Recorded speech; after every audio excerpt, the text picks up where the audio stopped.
Entonces, el significado del otro es aportado por la lectura de A, lo que es sancionado como verdadero. Esto no quiere decir que este significado sea necesariamente consciente, puesto que podríamos ubicar también allí al síntoma. En el significado del otro podríamos ubicar al síntoma, claro. Em, el síntoma puede ser algo em, que se manifiesta en el sujeto a partir del otro, ¿no? Y hay una gran variedad de síntomas posibles, ¿no? Desde síntomas en el cuerpo hasta síntomas a nivel del lenguaje, em, comportamentales, podríamos decir, ¿no? No corresponde al psicoanálisis, eh, esa parte que sería más propia del conductismo, ¿no? Pero en varias áreas del quehacer subjetivo se pueden producir los síntomas, ¿no? Eh, y se puede ubicar allí como significado del otro, ¿no? Eh, es decir, ha advenido en función de la parafernalia significante, eh, ha venido a producirse un síntoma, ¿no? Este, mm, todo depende de cómo están articulados los significantes para producir un significado que puede ser sintomático, ¿no? Em,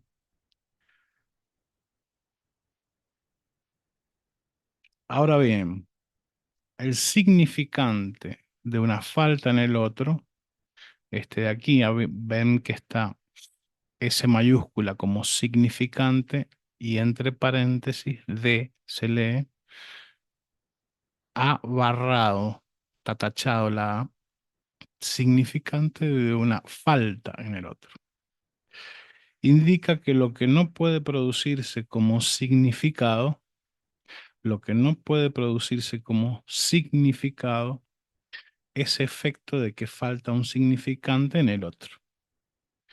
Inversamente puede decirse que el hecho de que el significado se produzca y no que sea un dato inicial como en el signo sociriano, es efecto de que, de que en el otro falta un significante. Em, que falta un significante en el otro es un modo figurativo de decir que como en el universo de la lingüistería hay significantes y no signos, como sería el caso de la lingüística, ¿m? El efecto de significación está siempre en veremos, ¿no? Las significaciones no se logran del todo, ¿no?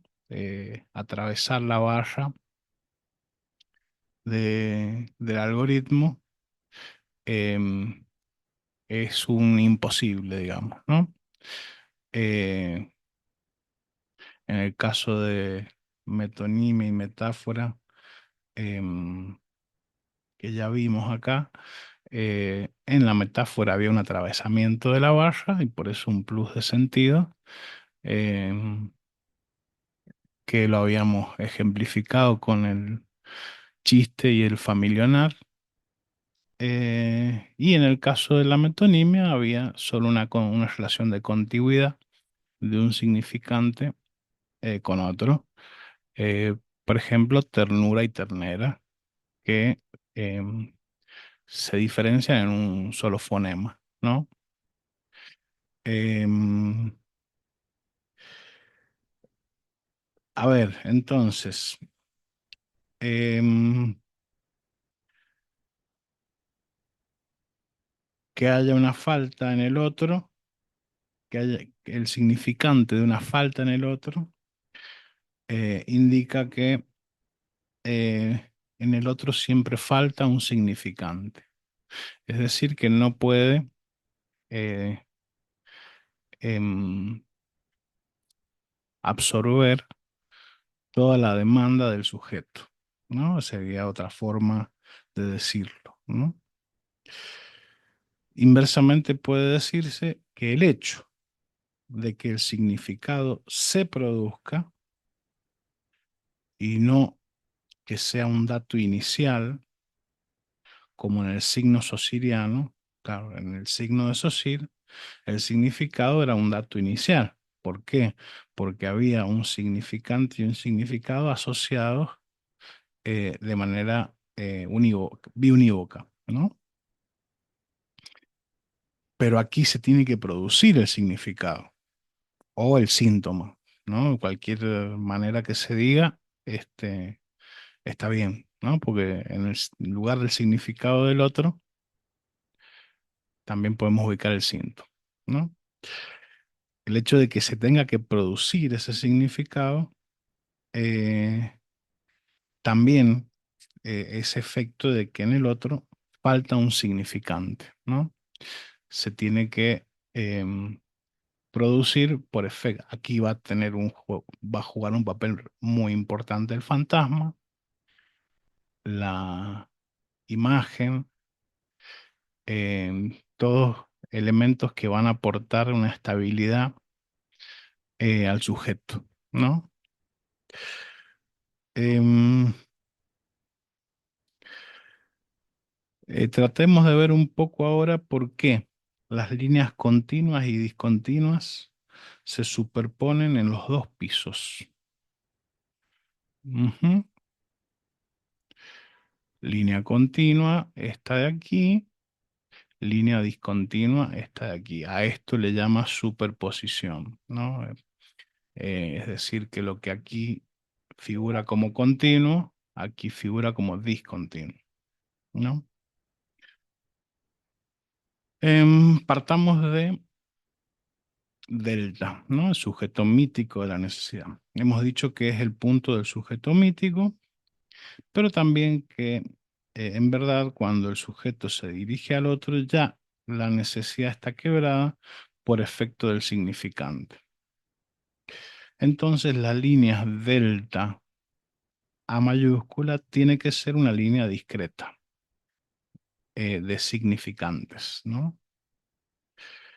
La continuación de la misma línea hacia arriba padece ya el efecto de que hay en el otro significantes y no un código. Ujú. Dicho de otro modo, allí algo se pierde en la significación y la línea del sujeto hacia arriba es ahora la línea de su pregunta.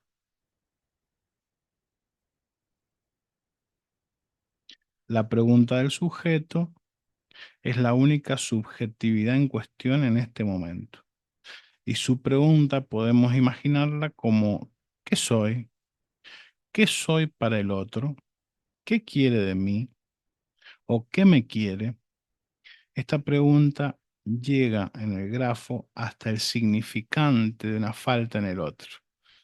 ¿Sí? Estamos yendo aquí en la línea intencional, desde delta hasta el significante de una falta en el otro. Y figura incluso gráficamente un signo de interrogación. Bueno, todavía no está ese, a ver si lo busco y lo muestro, pero, em, ay, no he compartido pantalla.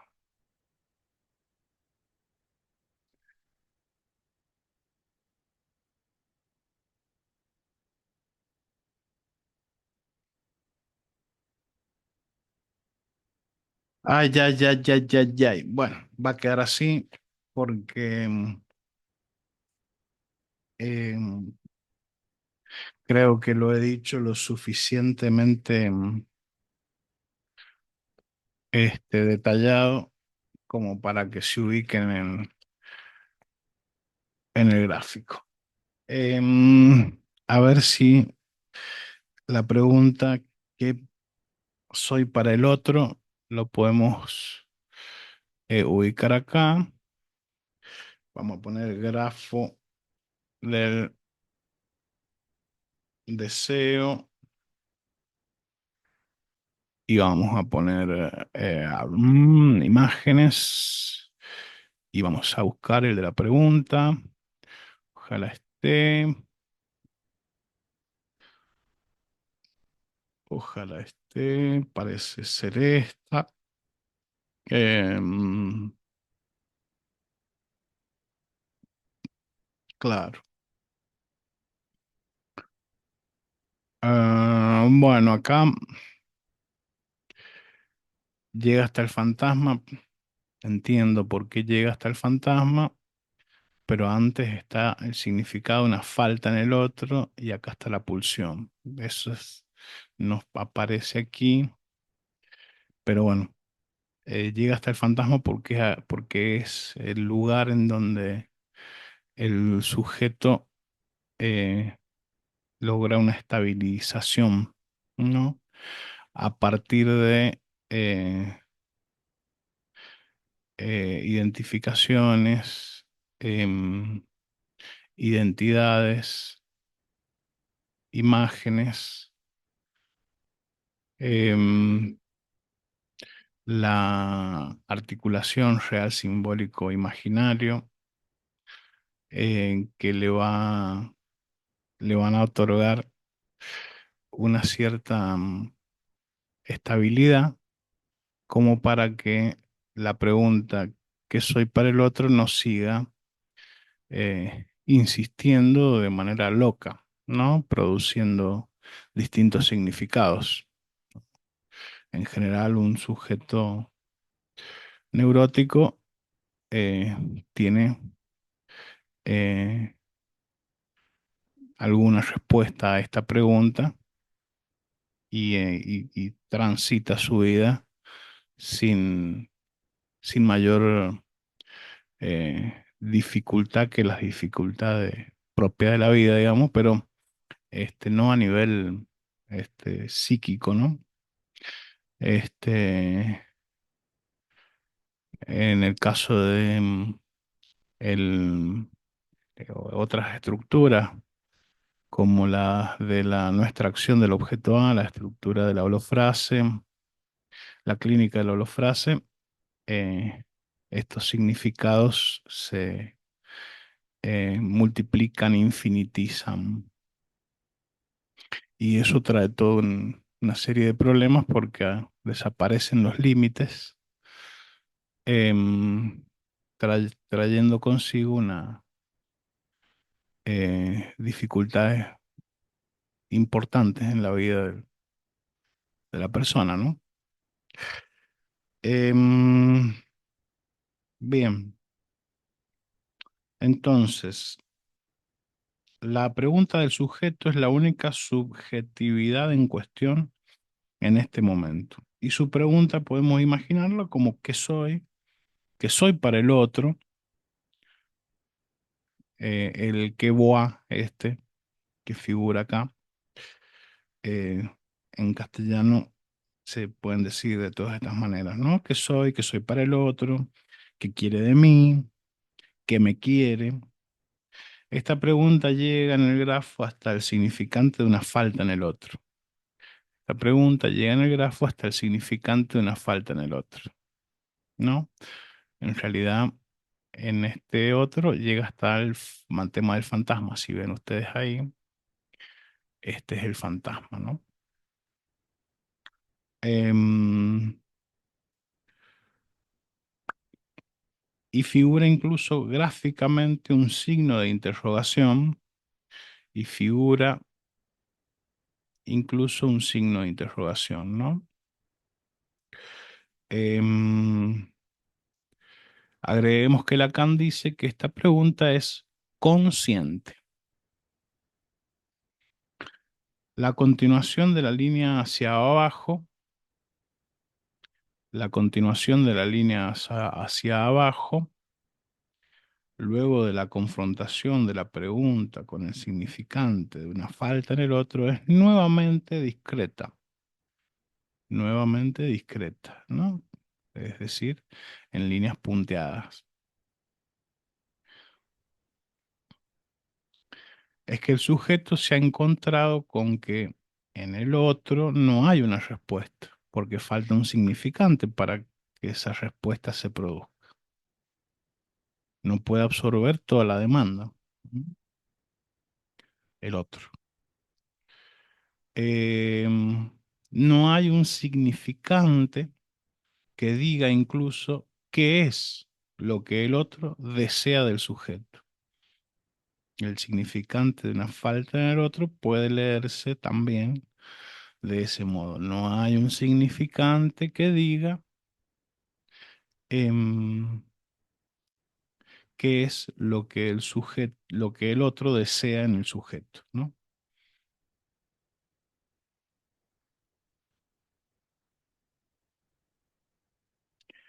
Esta línea discreta atraviesa el significado del otro, atraviesa el significado del otro, donde el sujeto se reacomodará en la pregnancia del sentido sancionado por el otro. Recién cuando pueda creerse el mismo dueño de la palabra. Vale decir, al encontrar el cortocircuito M y A. Recuerden que habíamos hablado acá del narcisismo, del lemoa como el yo narcisista, que tiene, como todos lo tenemos, em, eh, la sensación de que las improvisaciones, las palabras, los discursos, las redacciones, todo lo que es la índole de la palabra, de la comunicación, podríamos decir, los pensamientos también, nos pertenecen, ¿no? Eh, entonces esto aporta eh, al significado del otro que es ya el punto donde el sujeto está estabilizado, ¿no? Porque ha habido una sanción por parte del otro de ese mensaje que se ha producido como sentido, y esa sanción em, ha sido más o menos em, eh, plena, ¿no? Por decirlo de alguna manera, ¿no? Eh, en el terreno del psicoanálisis nunca sabemos que el sujeto nunca se maneja sobre un terreno este, absolutamente firme. Un buen psicoanalista puede intervenir hasta en el más obsesivo de los obsesivos, em, mostrando eh, cuánta duda hay allí, ¿no? O al menos eso es la suposición que hace el psicoanálisis con su ética, ¿no? Em, y toda resistencia es resistencia del analista. Em, Bien, donde el sujeto se reacomodará en la pregnancia del sentido sancionado por el otro. Como el otro ha sancionado este sentido, hay esa que dice pregnancia, ¿no? Hay una captura, ¿m? Una especie de eh, espaldarazo que brinda el otro, el compañero del lenguaje, la batería de significantes, em, al sancionar ese significado como verdadero, ¿no? Vale decir, al encontrar el cortocircuito MIA, donde cree que él habla y donde el deseo aparece alienado a la dialéctica del semejante. La línea que seguimos, entonces, termina en el ideal del yo,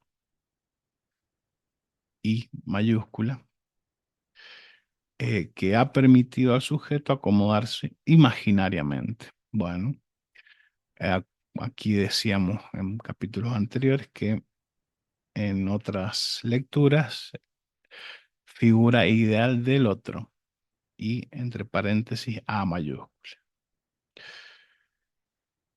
Hemos recorrido entonces la línea que va desde delta a I, que Lacan llamó línea intencional. Veamos ahora el piso de abajo. El sujeto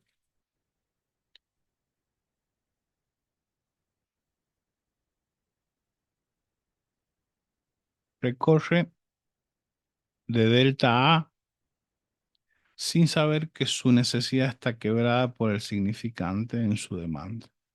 Su demanda se transforma en significado del otro por la sanción del otro. Lo que el sujeto desconoce de estas significaciones que se produce por la lectura del otro, ya que se trata del significante. Es lo que figura en línea discontinua entre A y el significado del otro. Es lo que figura en línea discontinua entre A y el significado del otro, ¿no? Em,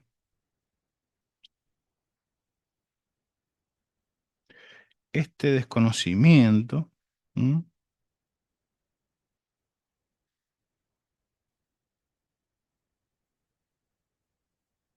Este desconocimiento solo es posible por un retorno, un intentar ubicarse antes del otro,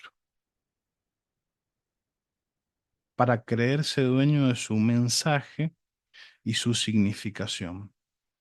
Es la línea AM.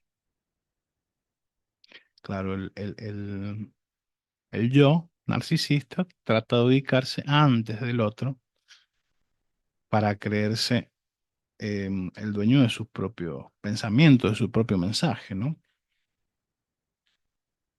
Em, y para creerse dueño de su mensaje y su significación. Es la línea AM que se dirige hacia la imagen narcisista y llega al punto del significado, ¿sí? Ahí no, lo pilla el shifter, ¿no? Em,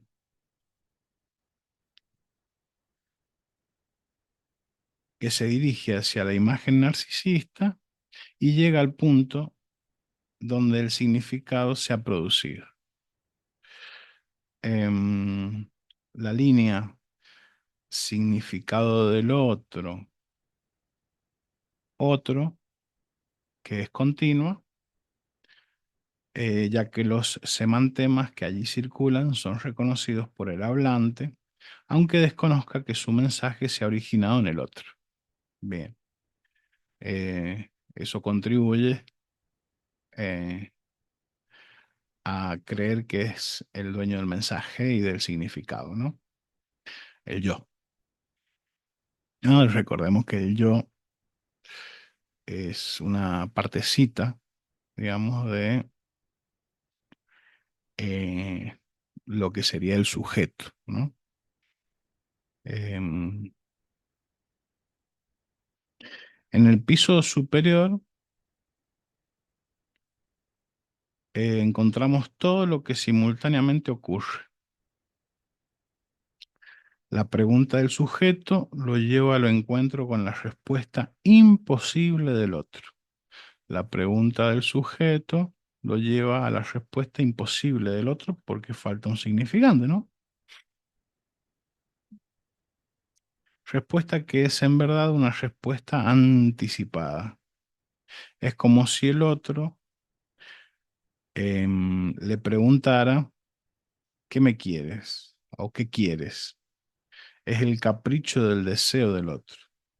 Decimos que es una respuesta anticipada porque se puede ubicar lógicamente antes el ¿qué quieres? Del otro como fundante de las preguntas que le hemos adjudicado al sujeto. Claro, qué soy para el otro, qué quiere de mí, qué me quiere, ¿no? Esas preguntas que se le han adjudicado al sujeto provienen del qué quieres del otro, ¿no? El qué quieres, digámoslo al pasar, lo encuentra Lacan en una novela de Cazotte que se titula El diablo enamorado. Bueno, esto es siempre muy bonito del psicoanálisis al estar em, tan relacionado con la literatura y con las diferentes disciplinas. En particular, la literatura es este, algo que produce goce estético, dirían las encorsetadas profes del secundario, ¿no? Pero bueno, es una manera de decirlo. Eh, ante la falta de respuesta del otro, implícita en el significante de una falta en el otro, ¿no? Podríamos decir que la falta de respuesta del otro es concomitante a la falta de un significante. La pregunta del sujeto lleva a la actualización de las demandas que han fracasado en su significación.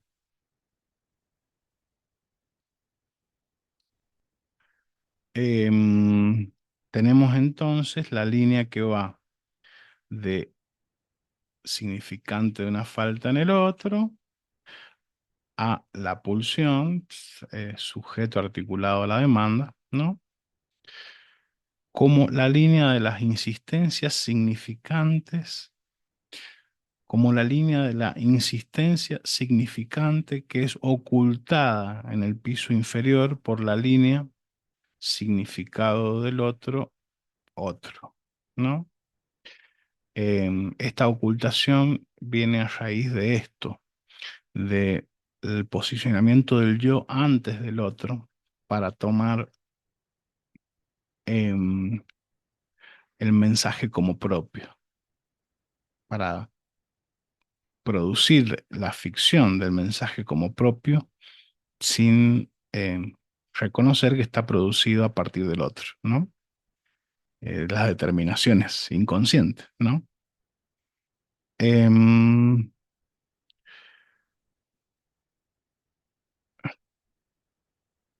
el efecto de la insistencia de estas demandas ya dijimos que es la pulsión, ¿no?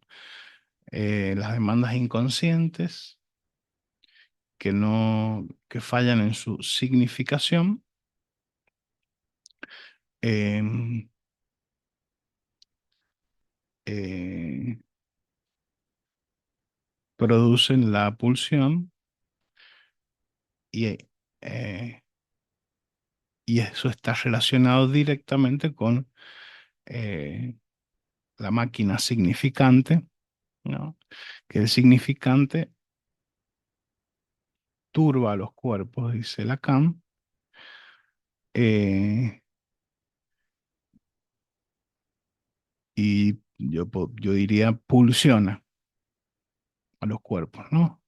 El eco en el cuerpo del hecho que hay un decir, ¿no? Em, en este piso, el de arriba, también se produce una vía del retorno. Esta. Vamos para acá y volvemos para acá, ¿no? Em, un poner antes el deseo, poner antes el deseo con relación al fantasma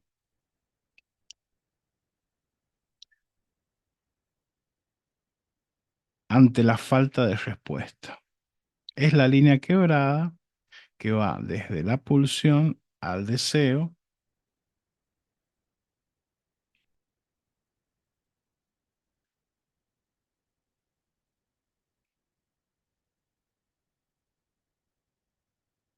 desde la pulsión al deseo, pasando por el fantasma hacia el significante de una falta en el otro.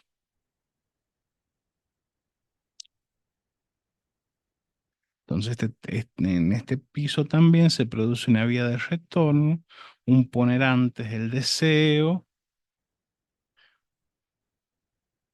ante la falta de respuesta. Es la línea quebrada que va desde la pulsión al deseo, pasando por el fantasma y termina en el significante de una falta en el otro. Esto es inconsciente, pero es a su vez la vía por donde el sujeto, capturado por el significante, encuentra en los significantes del otro la respuesta a su pregunta. Queremos decir que en el fantasma se articula la respuesta. En el fantasma se articula la respuesta. ¿Qué me quieres? Y el fantasma es una forma de responder, aunque es una respuesta provisoria, eh, una respuesta no toda, una respuesta eh, que no está al nivel del signo, sino que tiene, padece, digamos, las consecuencias del significante, ¿no? Pero es una respuesta al fin y esto otorga, eh, al igual que pasaba en el piso de abajo, estabilidad al sujeto.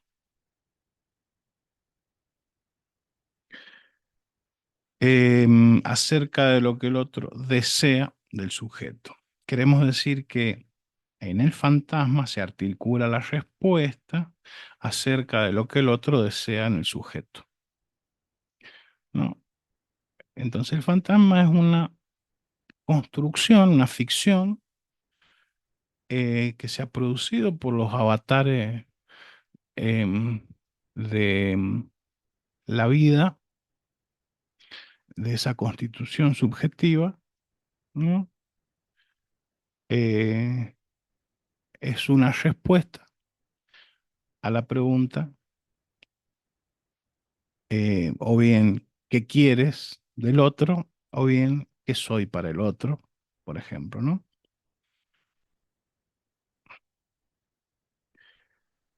Por último, nos quedarían por ver las líneas DS, DS y D prima, S prima, S prima, que representan respectivamente el enunciado y la enunciación. El enunciado y la enunciación.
Bueno, ahí volvió el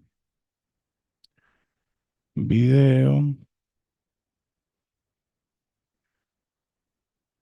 Em, Regresar a la reunión. Dejar de compartir. Sí, sí, ha seguido grabando. Bien. Em, Vamos a compartir de vuelta pantalla, compartir y nos vamos aquí.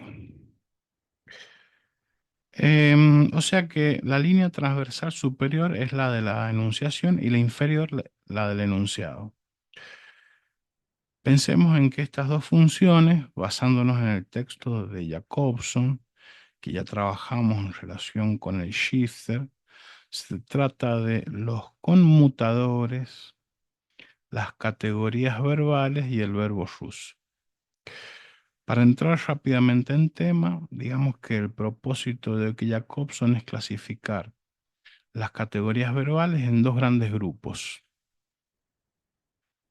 Uno, el discurso en sí mismo y su temática, la materia relatada, que sería el enunciado, que está en el piso de abajo, el enunciado. Em, Dos, el hecho en sí mismo y cualquiera de sus participantes, ya sea activo o pasivo, que sería la enunciación. Veamos lo que Jacobson deduce de esta clasificación. Primeramente se plantea un hecho relatado, el enunciado. ¿Mm? El discurso en sí mismo y su temática, la materia relatada. ¿Mm? Em, por otro lado, se distingue un hecho de discurso, la enunciación. A su vez, diferencia en participante, un participante en el hecho relatado, al que llama sujeto del enunciado, y un participante en el hecho de discurso al que denomina sujeto de la enunciación. Recuerden que el shifter es la partícula que indica en una frase el lugar del que habla. Ahora podemos decir que es la partícula o las partículas que en el enunciado indica al sujeto de la enunciación. Ahora podemos decir que es la partícula, el shifter, que en el enunciado indica al sujeto de la enunciación. Habrá así un proceso del enunciado y un acto por el que se hace la enunciación de ese enunciado. De ahí que pueda distinguirse un protagonista, sujeto del proceso del enunciado, de un protagonista, sujeto del proceso de la enunciación. Verifiquémoslo tal como lo hace Jacobson con un ejemplo. Él fumaba mucho. Observen que en este enunciado, toda la frase es un enunciado, hay un tiempo verbal, el pretérito imperfecto, que viene a indicar que el tiempo del enunciado es anterior al acto de su enunciación. Claro, se está enunciando en este momento algo que ha sucedido en el pasado. Él fumaba mucho. Dicho de otro modo, en el ejemplo, lo enunciado es pasado y la enunciación es siempre un hecho actual. Es el acto de enunciar. Digamos entonces que el enunciado apunta a una serie de frases sin referencia a una determinada aparición de las mismas, mientras que la enunciación es un acto en el cual esas frases se actualizan asumidas por un locutor particular. En sentido estricto de enunciación, no debe ser entendido como el fenómeno físico de la emisión, sino que allí están en juego elementos que, perteneciendo al código de la lengua, solo toman valor a partir de un mensaje. Recuerden que código que remite a mensaje era una de las definiciones del shifter. Código que remite a mensaje. Ahora bien, el psicoanálisis encuentra en estas articulaciones de la lingüística que el acto de la enunciación se produce desde una posición inconsciente. Esta posición inconsciente es lo que aparecía en el grafo 3, cuando decíamos que una demanda puede insistir allí sin que una intención consciente la sostenga. Entonces, en el acto de la enunciación se produce desde una posición inconsciente. Para marcar ahora de una manera más precisa el estatuto de esta posición inconsciente con relación a la enunciación, nada mejor que hacer una breve reflexión sobre la cuestión de la negación. Freud, en su artículo La negación, se detiene en el enunciado. No es mi madre. Se detiene en ese enunciado, ¿no? No es mi madre. Y dice que basta sacar el no para encontrar la verdadera fórmula que se está diciendo allí. Generalmente se entiende esto como una recomendación técnica, y así se oculta la verdadera dimensión del descubrimiento freudiano. En rigor, este no indica al sujeto de la enunciación, que para Freud es sin ninguna duda el inconsciente, tal como lo señala, agregando que ese no es como un Made in Germany, en tanto marca que el enunciado, que éste ha sido fabricado en el inconsciente. En tanto marca en el enunciado que éste ha sido fabricado en el inconsciente. A raíz de esto, Lacan se detiene en frases como yo no digo y yo digo no. En una primera aproximación, fíjense que en enunciados como yo digo no, es decir, cuando la negación está después del verbo, este no está ahí en relación con lo que en el enunciado se está diciendo. Ahora bien, en la frase yo no digo, el no bascula entre el pronombre y el verbo, de manera tal que se puede extender hasta decir no soy yo el que digo. Yo no digo, no soy yo el que digo. Entonces, si no soy yo el que digo, ¿quién dice? En tanto este enunciado no está sostenido por el protagonista del enunciado, que está al comienzo de la frase,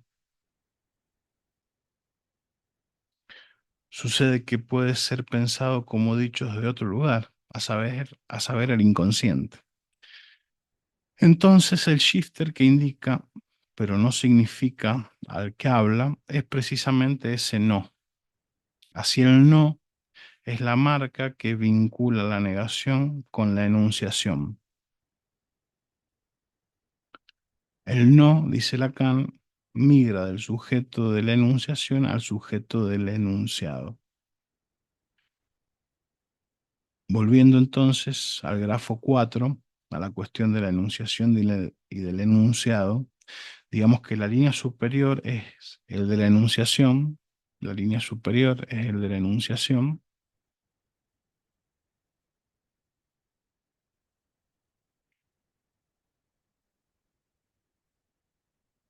el lugar desde donde se enuncia, mientras que la inferior es la del enunciado, donde el yo narcisista se propone autor de lo que dice.